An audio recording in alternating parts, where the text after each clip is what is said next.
కట్టుకొని ఇది tourism building లాగే పెట్టారు. అంటే టూరిజం బిల్డింగ్కి ఎక్కడ కూడా అలాంటప్పుడు మనం ప్రతి ఊరు ఇలా కట్టాలి. రియల్గా there intention is truly for tourism development అంటే మనకి వైజాగ్ కానీ ఉత్తరాంధ్రలో ఏ మూల ఉన్నా రాయలసీమ కానీ మిగతా ప్రాంతాల్లో కానీ ఇదే విధంగా ఇదే క్వాలిటీతో కట్టాలి. అంటే వాళ్ళ intention it's very clear. It is a deceptive nature. అది ఇది ఇట్స్ ఆబ్వియస్. దాని గురించి మనం ఇంకా దాని నుంచి మాట్లాడాల్సింది, డిఫెండ్ చేయాల్సింది, దాన్ని సర్దాల్సింది ఇట్స్ ఆన్ ఆబ్వియస్ ట్రూత్. ఇప్పుడు జరిగిన డ్యామేజ్ జరిగిపోయింది. 7 కోట్ల ఆదాయం వచ్చేది పోయింది, పర్యావరణం దెబ్బతింది. ఇప్పుడు ఉన్నది ఎగ్జిస్టింగ్ 7 బ్లాకులు మిగిలినాయి. 7 బ్లాకుల్లో అసలు ఎంటైర్ 164 కోట్లు 2 ఫేజుల కింద 7 బ్లాక్స్ 7 బ్లాక్స్, కానీ కట్టింది 4 బ్లాకులే. దానికే 354 కోట్లు లేదంటే ఇంక మిగతా 3 బ్లాకులు ఇంకా దేనికే ఉండి ఉంటుంది వాళ్ళకి. Maybe that could have been given another 200 crores. అంటే దాదాపు వాళ్ళు ఒక 650-750 కోట్లు వాళ్ళ కూర్చోవడానికి, లేదంటే వాళ్ళు ఇంకా అది ఒక డిఫరెంట్ ఒక పొలిటికల్ జర్నీ. నేను ఆ రట్లోకి ఆ మర్క్లోకి నేను దిగట్లేదు, ఆ చెత్తలో. ఇప్పుడు మన యాజ్ ఎ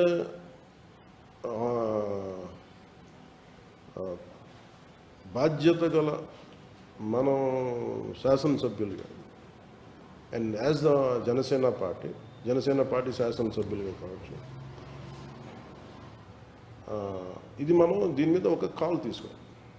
ఎందుకంటే ఒక్కోసారి మనం ఎక్కడో దూరం కూర్చొని మంగళగిరిలో కూర్చొని నిర్ణయాలు తీసుకోవడానికి వాస్తవం. ఇప్పుడు ఉదాహరణకి ఉదాహరణ ఉంది, మనం వెళ్ళి చూస్తే వచ్చే పాలసీ వేరు, దాన్ని నుంచి ఏం పుడతాం అని తెలుసు. అలాగే మనం అక్కడ అనేక సార్లు క్యాబినెట్ మీటింగ్లో మనం ప్రస్తావించాం.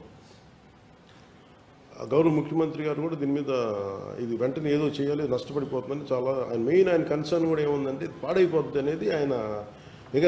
ఆయనకి కన్స్ట్రక్షన్ ఒక ఇలాంటి నిర్మాణాలు ఆయన పూర్తి అవగాహన ఉంది కాబట్టి ఆయనకున్న అనుభవం ఇది ఆయనకి చాలా కన్సర్న్ చేస్తాం. బట్ మనం ఒక నిర్ణయం ఈరోజు మనం ఇక్కడికి వచ్చాం కాబట్టి దీని మీద ఒక రెజల్యూషన్ మనం తీసుకోవాలి. ఒక్కటి ఏంటంటే ఇది మనీ మేకింగ్ రెజల్యూషన్. అంటే మీరు ఇదివరకు 7 కోట్ల, వెరీ సింపుల్. దీనికి మనం ఆదాయం చెప్పాల్సింది 7 కోట్ల ఆదాయం ఉన్న రిసార్ట్స్. దీనిని 450 కోట్లు పెట్టుబడి పెడితే కనీసం ఒక 700 కోట్ల ఆదాయం వచ్చేలా ఉండాలి. అంతే కదా? నేను అది కోటికి 100%, 200% అడగట్లేదు, కానీ 453 కోట్లు అంత వర్త్.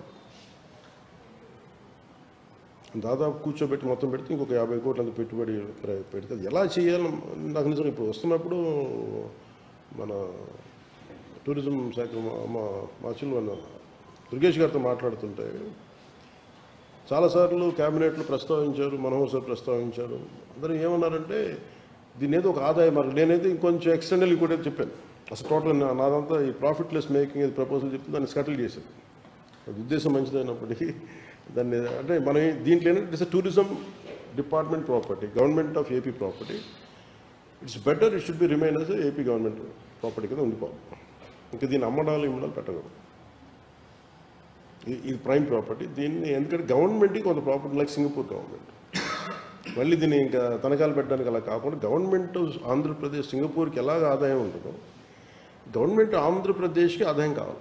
తద్వారా ప్రజలకు ఏదైనా కార్యక్రమాలు చేసినా, సంక్షేమ కార్యక్రమాలు చేసినా మనీ అనేది ఉండాలి. మనీ రేసింగ్కి ఇదొక వీళ్ళు డ్యామేజ్ చేశారు, ఇంక వీళ్ళని పొలిటికల్గా వీళ్ళు చేసింది ఏంటనేది అది సపరేట్ సభలో మనం మాట్లాడదాం. కానీ ఇప్పుడు మనం తీసుకోవాల్సిన నిర్ణయం మీరందరూ కూడా ఒకసారి ఆలోచించాల్సింది. దిస్ షుడ్ బికమ్, అంటే ఇది ఒక ఆదాయాన్ని సమకూర్చే మన ఈ entire complex. Then is confined to tourism. So as a పార్టీగా మనోహర్ సార్తో మాట్లాడుతున్నాను, మన కొండతాల గారితో మాట్లాడుతున్నాం, దుర్గేష్ గారితో మాట్లాడాం, ఒకరిద్దరు ఇంక్లూడింగ్ అంజబాబు గారి అబ్బాయితో మాట్లాడుతూ ఉన్నాం. దీన్ని ఆదాయం ఎలా సమకూర్చాలి? ఎందుకంటే ఇంక ఇలాగే పెట్టేస్తే ఇంక మొత్తం ఖరాబ్ అయిపోతుంది, మొత్తం పెచ్చులు ఊడిపోతుంది. కొంత దీన్ని సేఫ్టీ ఆడిట్ అన్నీ చేయాలి. అందుకని సాధ్యమైనంత త్వరగా బిఫోర్ వింటర్ సెట్స్, అంటే 1 నెల నాకు ఎంత టైం పడుతుందో ఇది కనీసం కొన్ని ఒక అది ఎంత ఎంత ఇప్పుడు నా డెస్టినేషన్ వెడ్డింగ్స్ ఒకటి చాలా భారీగా ఉన్నాయి ఇక్కడ.